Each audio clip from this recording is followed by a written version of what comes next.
Here's 8 wise man's a most influenza to motivating the people to teach in The People of How to Live Life Without Stress by Stoic Wisdom Philosophy.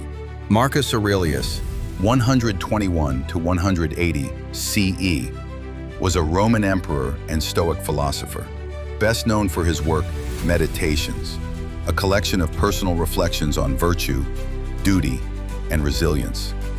Often called the Philosopher King, he ruled from 161 to 180 CE, facing wars, plagues, and political challenges. Despite immense power, he valued humility, self-discipline, and rational thinking.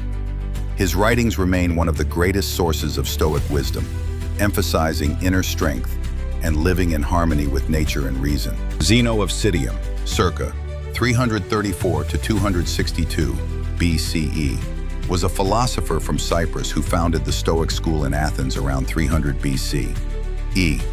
After studying under Cynic and other philosophers, he began teaching at the Stoa Poikile, which gave Stoicism its name. Zeno taught that virtue, rooted in living according to reason and nature, is the highest good, and that external things like wealth or status are indifferent to true happiness. His ideas laid the foundation for later Stoics such as Cleanthes, Chrysippus, Seneca, Epictetus, and Marcus Aurelius. Seneca the Younger, circa 4 BCE, 65 CE, was a Roman statesman, Stoic philosopher, and playwright. He served as an advisor to Emperor Nero, though their relationship ended tragically when Seneca was forced to take his own life. His writings, especially his letters to Lucilius, explore themes of virtue, resilience, the fleeting nature of life, and the importance of inner freedom over external circumstances. As both a thinker and dramatist, Seneca shaped Roman Stoicism, blending practical moral guidance with literary brilliance. Chrysippus, circa 279 to 206 BCE, was a Greek philosopher and the third head of the Stoic school in Athens. Often called the second founder of Stoicism, he systematized and expanded Zeno's and Cleanthes' teachings, turning Stoicism into a comprehensive philosophy.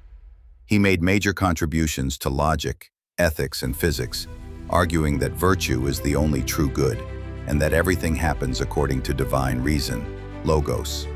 Although most of his works are lost, later Stoics like Seneca, Epictetus, and Marcus Aurelius built on his ideas, making him one of the most influential figures in the Stoic tradition.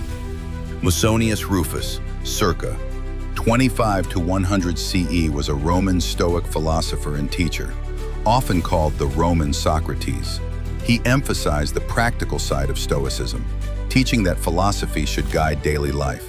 Musonius believed virtue was the highest good and could be practiced by everyone, including women and men alike.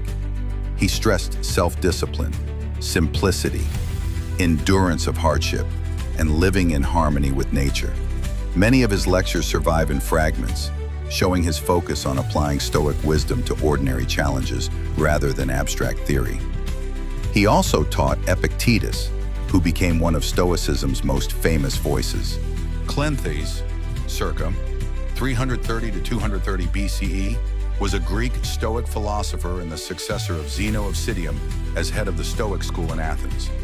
Originally a boxer, he turned to philosophy and became known for his discipline and endurance, even working menial jobs at night to support his studies. Cleanthes is most famous for his Hymn to Zeus, a poetic work praising divine reason, logos, that orders the cosmos.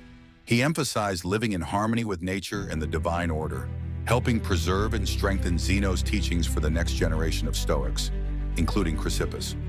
Heracles, 2nd century CE, was a Stoic philosopher best known for his ethical teachings, especially the concept of concentric circles of concern. He taught that each person's moral duties extend outward from the self to family, community, country, and ultimately all of humanity. Virtue for Heracles meant drawing these circles closer, treating